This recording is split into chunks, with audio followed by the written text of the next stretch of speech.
Hi, welcome to part 2 of 4 on the Business Scale Up podcast, and we are joined by Guy from CDI Alliance covering advantages, managing change, and why you should move your business online.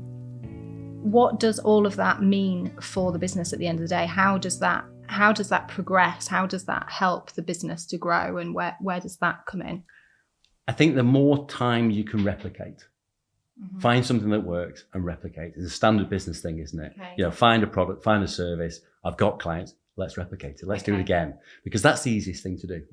So again, within a business, why reinvent the wheel every time you do something? If you can get a process, if you can get, then every time you do it, it's the same. Yeah. Then everyone knows how everyone around you knows how it's working. Yeah. Everyone knows what to expect. So it saves you time. Yeah. Saves you money. Yeah. Time and money. It's always down to time and money. And it may well be that it could save the planet. You're getting rid of paper. You may be getting rid of travel. You maybe you're looking at ways that you can actually say make this a sustainable technology, process, product. Yeah. Even to the point of you're storing energy. Well, you could be in a green data center.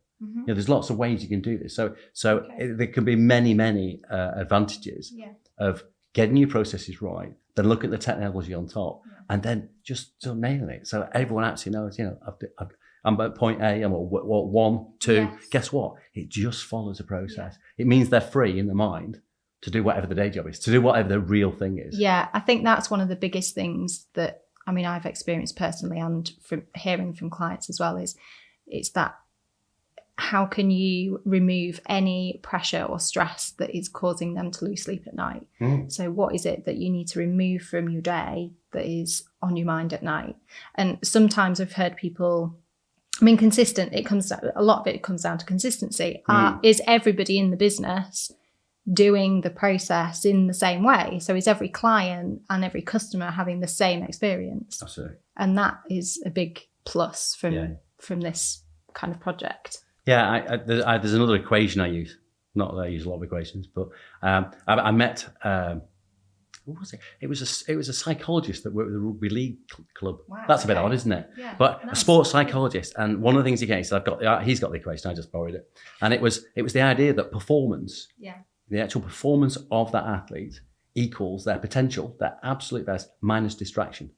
Okay. So take away distraction, and you're operating at your peak performance. Yeah. You're full. That's quite interesting, because then if you think about it in your own mind, when do you get distracted? When things don't work, when something doesn't happen, when something's keeping you up at night. Yeah. So the idea that if you can get a process mapped out that works, if you can get technology to overlay it, whether in what part of being online, actually that takes away a lot of distraction. Yeah, takes a lot of the fear, the sort of things that the things that are getting in the way. So it takes away a lot of the fear and things that get in the way. Yeah, I think the fear is a big one as well. This fear of change and introducing new process, particularly when there's a bigger team involved that perhaps aren't always open to change. Certainly, and again, that's some of the things that we do, partly on this program, but partly as a consultancy, is take people through change. Yeah. So get them prepared for change, get them on board with change. Yeah. And there are some very well used ways of doing this. There is certain things. If you get these in place, a successful change project will happen. Yeah, and those they definitely they'll work hand in hand, won't they? That kind of change consultancy alongside moving this business online and the processes change. That goes back to attainability, doesn't it? But what's the sort of appetite? Yeah. To do that, and you'll have change champions with appetite. I want to turn the place upside down. It's like okay. Let's just try and sort of temper that a bit with the rest of the team who just want to stay where we are. But you can certainly involve the team, get them involved, so that make sure that the things that they do and can do and should do make sense. Okay, good. So what do you think when the business owner's heading your way? What's the most overwhelming thought for them during that process? Is there a common theme of, I know that I maybe need to be doing this and I need to make some changes, but where's that fear step in? I suppose there's still a fear of technology. There's still a fear of, what's some good examples? This actually was an IT company, and they had a corridor in the office, and it had whiteboards all the way down the corridor. Right. Okay. And it was Monday, Tuesday, Wednesday, Thursday, Friday sort of thing. Okay. Now as an IT company, you'd think they have a lot better. Yes. You know, there's loads of apps, there's Trellos, there's loads of stuff you could use that are really good at planning projects or planning activities. But this guy said, no, I still like my sort of my markers and my whiteboards. So you've then got to say, okay, how can I've got to integrate that. Can I get a smart whiteboard? Right. So someone can actually still have a whiteboard, but whatever they capture on the whiteboard is captured digitally. Amazing. So you sort of have that thought of how you've got to try and get over whatever the barriers are that are stopping someone to moving on. Yeah. So there's the sort of, I like to do it the way I like to do it. Mm-hmm. Then actually, can you overlay that? Can you bring in digital technology to help that? There's always the thing about cost. Right. Okay. So doing things like return on investment type studies or getting them to do a return on investment. And that sounds all difficult, doesn't it?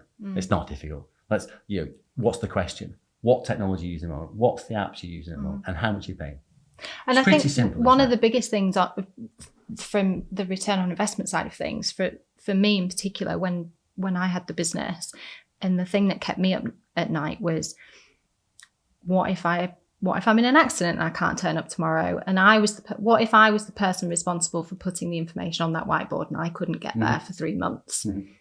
And that for me was the driver to make those kind of changes. And that for me was the return on investment. It was the fact that I could sleep knowing that all of the information that the team needed was available to them. Yeah, it wasn't in your standalone laptop. Exactly. Absolutely, in your car. Yes. That didn't get to work on that. Yeah, no, absolutely. So we work with, I think, go back to your original question about, what are the common things. So there is about, this is too difficult. This is like, you often get things like, well, my team aren't, they're not quite.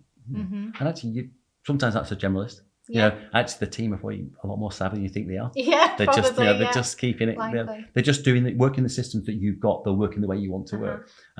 If you start saying, okay, how can we do this differently? If you talk to your team, guess what? They'll start throwing in things that I've got this up, or my friend uses that, and it's brilliant, and that can open another bit of a can of worms where everyone's got their own little idea of how it should. So, okay, bring it all together and agree a way forward. So you've got cost, you've got the technology.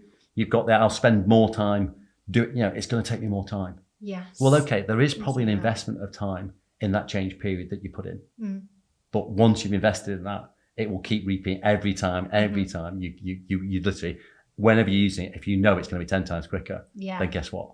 That gives you, and you asked the other question about, and to grow, that gives you time to grow. Oh, guys, there's one thing in the world that we can't create is time. Yeah. Well, you can. By being a bit more efficient, the same things need to be done, they just need to be done better, and using technology to do that. Magic, I've created you some hours.